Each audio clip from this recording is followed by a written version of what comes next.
என்னங்களா இது மினியாசல்ல சிஎஸ்கே ஒரு கணக்கு போட்டா பிளேயர்ஸ் ஒரு கணக்கு போடுறாங்க. என்னன்னு பாத்தீங்க, சிஎஸ்கே பத்தியா தரமா மினியாசல்ல போய் பிளேயரை தரமா எடுத்து இன்னும் கொஞ்சம் ஸ்ட்ராங் பண்ணலாம் அப்படின்னு பார்த்தா பிளேயர்ஸ் நாங்க வர மாட்டோம் நாங்க ஓடுறோம் அப்படின்ட்டு பாத்தீங்கன்னா ஓடுறாங்க. அப்படின்னு பாத்தீங்கன்னா சிஎஸ்கே ஒரு 3 பேர் எடுக்கலான்னு பார்த்தோம். அது ஃபர்ஸ்ட் பேர் யாருன்னு பாத்தீங்கன்னா ஆண்ட்ரே ரசில். அவரை சரி எடுக்கலாம் அப்படின்னு பார்த்தா ரிட்டையர்மெண்ட் ஆப்ல பொசுக்குனே கொல்கத்தா டீமுக்கு தவிர நான் வேற எங்கேயும் ஆட மாட்டேன்னு சொல்லிட்டு ரிட்டையர் ஆயிட்டாப்ல.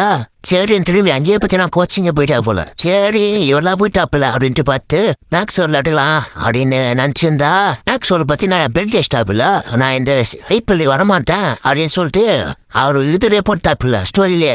அவ்வளோதான் அவளும் அங்கிட்டு போயிட்டாப்புல. சரி இப்ப அடுத்து யாரு இருக்கா, அகுல் திருப்பதி அப்புறம் விஜய் சங்கர் இந்த மாதிரி பேச நம்ம தொகையோடுக்கு போறோமா இல்ல மொத்த மாமா வருவாரா, டேனியல் மிச்சல் எடுக்க போறாங்களா? எனக்கு தெரிஞ்சு ஒரே ஒருத்தர் மட்டும் தான் இருக்காப்புல ஆல்ரவுண்டர்ல. அது பாத்தீங்கன்னா கேமரா கின் மட்டும் தான் இருக்காப்புல. இல்லைன்னா லிவன்சன் எடுக்கலாம். சென்னைக்கு கொல்கத்தாக்கு கேமரா எனக்கு பாத்தீங்கன்னா போட்டி போவோம். ஆனா கொல்கத்தா பத்தினா ஒரு 9 பேர் எடுக்க வேண்டியது இருக்கு. கவலை கிடையாது, நம்ம ஒரு 30 கோடி வரையும் போகலாம் கேமரா கினுக்கு. போய் நம்ம எடுக்கலாம், அதனால நமக்கு பிரச்சனை கிடையாது.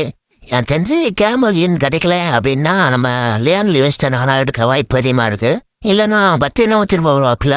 அவரு கொஞ்சம் காசு அதிகமாக போயிட்டாருன்னா போக மாட்டாங்கன்னு நினைக்கிறேன். வேற ஏதாவது கூட்டின்னு வந்துருவாங்கன்னு நினைக்கிறேன், எடுத்துருவாங்க. சரி ஆசை நினைக்கி பார்ப்போம். நல்ல பிளேயரை தாசனை எடுப்பாங்களா சிஎஸ்கே இல்லை திரும்பவும் அது திருப்பதி ஊடாவ கொண்டு வருவாங்களா என்னன்னு தெரியல. பொறுத்து வந்து பார்ப்போம். வீடியோ பார்த்தீங்களா அப்படியே லைக் பண்ணிட்டு சப்ஸ்கிரைப் பண்ணிட்டு போங்கப்பா. வேலையை போயிட்டு வரதுக்குள்ள